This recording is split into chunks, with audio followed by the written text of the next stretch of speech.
दोस्तों, इसरो भारत की अंतरिक्ष एजेंसी है जो लगातार अंतरिक्ष में सैटेलाइट लॉन्च करने के साथ साथ अहम मिशन भी करती है। इसरो ने चंद्रयान-1 और मंगलयान मिशन को सफलतापूर्वक किया है और भारत को स्पेस रेस में बहुत आगे कर दिया है।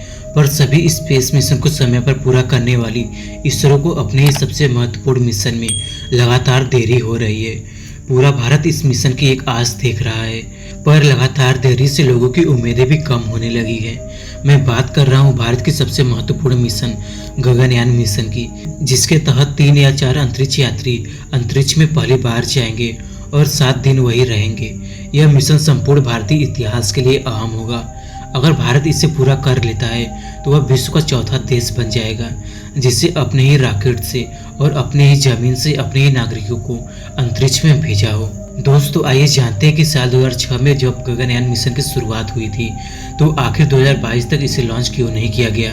आखिर 16 सालों की गैप इसमें क्यों लगा, आइए जानते हैं इस वीडियो में हम। तो हेलो गाइस, मैं हूं अनीस और आप देख रहे हैं स्पेस गाइडर। सो गाइस, चलिए शुरू करते हैं। गगनयान मिशन की डिजाइन कैसे की गई।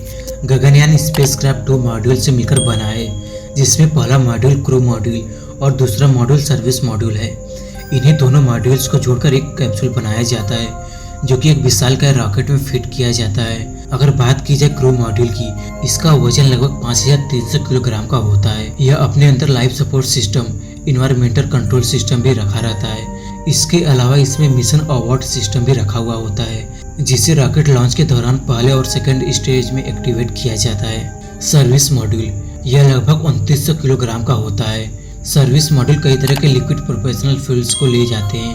क्रू मॉड्यूल्स और सर्विस मॉड्यूल को मिलाकर एक ऑर्बिटल मॉड्यूल तैयार किया जाता है, जिसमें सर्विस मॉड्यूल स्पेसक्राफ्ट को ऑर्बिट में ले जाने के लिए और उसे वहां फिक्स करने के साथ साथ वापस पृथ्वी पर री एंटर करते वक्त रिजर्व फ्यूल की तरह काम करते हैं। क्या है देरी का सबसे बड़ा कारण। जब कोई space agency human flight program करती है तो उससे बनाने में कई साल तो लग ही जाते हैं। गगनयान मिशन में क्रू और सर्विस मॉड्यूल की डिजाइन और एक भारी प्रक्षेपण यान के बारे में सोचने में 3 साल का न्यूनतम समय लगा।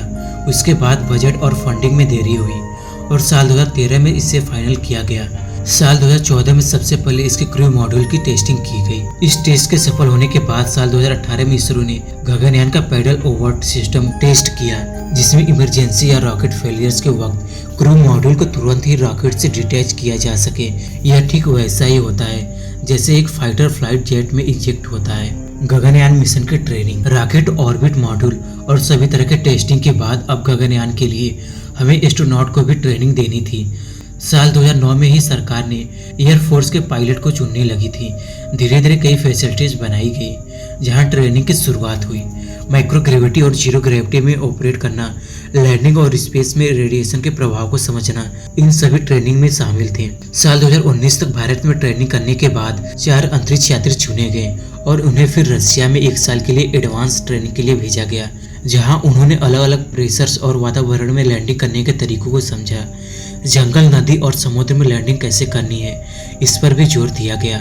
यह काम 2021 फरवरी तक पूरे हो गए थे और गगनयान फिर से भी अपनी उड़ान भरने के लिए तैयार हुआ। पर इस बार कोरोना के कारण और लॉकडाउन की वजह से यह मिशन और भी डिले होता गया। साल 2022 में इसका पहला मानव मिशन करना था, पर अब यह खिसककर साल 2024 के पहले महीनों में शिफ्ट हो गया।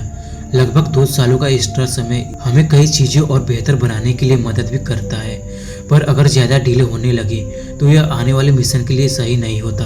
तो उम्मीद है कि इसे साल 2024 में इसे लॉन्च कर दिया जाएगा। गाइज, आपको क्या लगता है कि क्या 2024 में इसे लॉन्च किया जा सकता है या नहीं, हमें नीचे कमेंट करके जरूर बताएं। सो गाइज, मैं मिलता हूँ आपसे नए वीडियो में नए टॉपिक के साथ। तब तक के लिए bye guys and take care.